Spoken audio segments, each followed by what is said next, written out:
Halo Sobat BMKG, kembali lagi dalam segmen Bisik, bicara singkat seputar cuaca. Siklon tropis Freddy terpantau di Samudra Hindia Barat Daya Bengkulu dengan kecepatan angin maksimum 85 knot dan tekanan udara minimum sebesar 964 milibar bergerak ke arah barat. Diperkirakan intensitas siklon tropis Freddy menurun dalam 24 jam ke depan dan bergerak ke arah barat menjauhi wilayah Indonesia.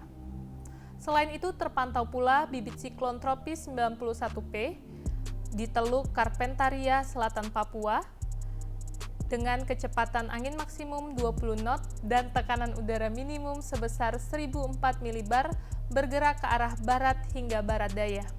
Diperkirakan potensi bibit siklon tropis 91P untuk tumbuh menjadi siklon tropis dalam 24 jam ke depan dalam kategori rendah.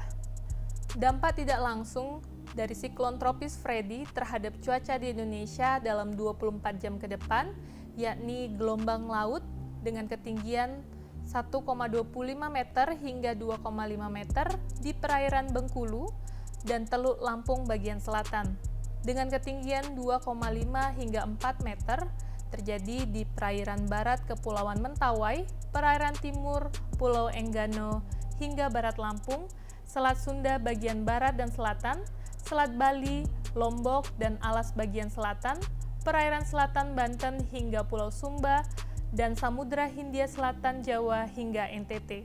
Dampak tidak langsung dari bibit siklon tropis 91P terhadap cuaca di Indonesia dalam 24 jam ke depan, yakni hujan sedang hingga lebat disertai kilat dan angin kencang dengan kecepatan lebih dari 25 knot di wilayah Nusa Tenggara Timur, Maluku, dan juga Papua.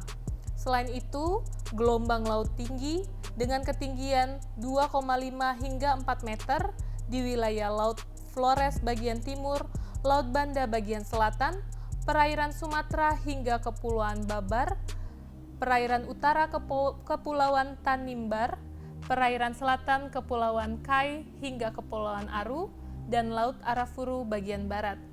Dengan ketinggian 4 hingga 6 meter terjadi di wilayah Laut Arafuru bagian timur.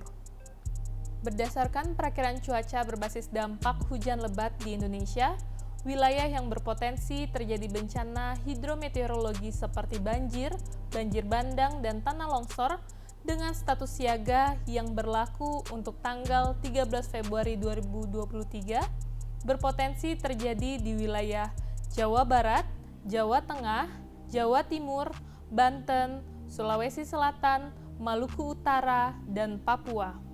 Kemudian untuk tanggal 14 Februari 2023 berpotensi terjadi di wilayah Jawa Barat, Jawa Tengah, Banten, Kalimantan Selatan, Sulawesi Selatan, dan Papua.